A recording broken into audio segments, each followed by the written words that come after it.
Bonjour et bienvenue sur la chaîne YouTube de Weeple. Aujourd'hui, on a la chance de vous présenter deux produits de ScreenBeam, le ScreenBeam 1100 Plus et le ScreenBeam USB Pro Switch. Le gros atout de la combinaison de ces deux produits, c'est qu'ils vont vous permettre de présenter sans fil. Ils vont vous permettre de présenter sans fil à la fois dans une Teams Room et en mode BYOD. Alors le mode BYOD, qu'est-ce que c'est? C'est le mode Bring Your Own Device et il vous permet de récupérer les équipements de la salle si jamais vous devez faire une visio Zoom, par exemple, dans une Teams Room. À ce moment-là, vous allez utiliser votre ordinateur et vous utiliserez aussi la caméra de la salle et les haut-parleurs aussi. On vous montre tout de suite comment ça fonctionne. Cette salle est composée de deux écrans tactiles C-Touch, d'une solution Teams Room qui est composée d'un contrôleur tactile Logitech Tap, d'une caméra poly et d'un micro-plafond Shure. Évidemment, dans cette salle, on retrouve aussi un ScreenBeam 1100 Plus et le USB Pro Switch de ScreenBeam qui sont tous les deux compatibles avec les solutions Logitech, Shure, Poly, etc. Donc c'est une grosse force. C'est parti pour la démo. Premier cas d'usage, je vais vous montrer comment présenter sans fil avec ScreenBeam directement dans une Teams Room. Vous allez voir, c'est super simple. Alors on imagine, j'arrive dans ma salle de réunion, j'ai programmé une réunion, je vais la lancer sur mon contrôleur tactile Logitech Tap. Donc voilà, ma réunion Teams a démarré, Jonas nous a rejoints. Ici on a un retour de caméra avec Hugo.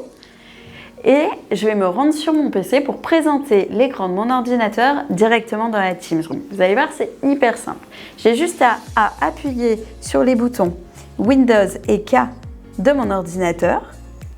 Je vais venir sélectionner ScreenBeam Weeple, qui est le nom qui a été affecté au ScreenBeam dans cette salle de réunion. Et en quelques secondes, mon ordinateur apparaît bien dans la Teams Room et Jonas, à distance, voit bien le contenu qui est partagé. Selon la configuration de votre ScreenBeam, vous devez peut-être ajouter, taper sur votre ordinateur un identifiant à 4 chiffres qui apparaîtrait sur l'écran de la salle de réunion et qui permet d'ajouter de la sécurité dans le système de partage sans fil.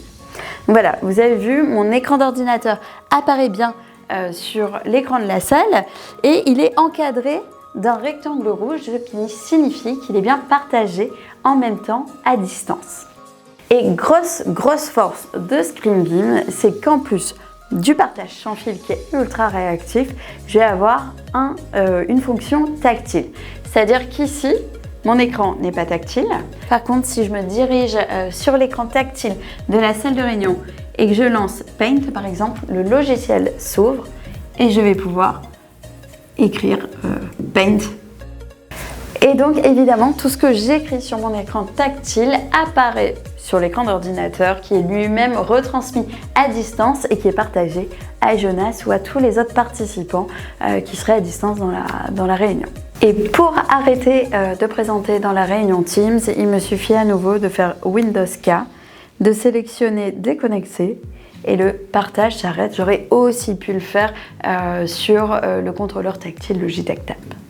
ScreenBeam permet aussi de faire du multibeam. Alors multibeam, qu'est-ce que c'est? Multibeam, ça va vous permettre, si jamais vous avez deux salles équipées d'un ScreenBeam, en fait, il va vous permettre de diffuser en streaming d'une salle à l'autre, toujours sans fil. Donc ça, c'est assez incroyable pour nous en tant qu'intégrateur audiovisuel si on veut éviter les câbles entre des salles et des salles.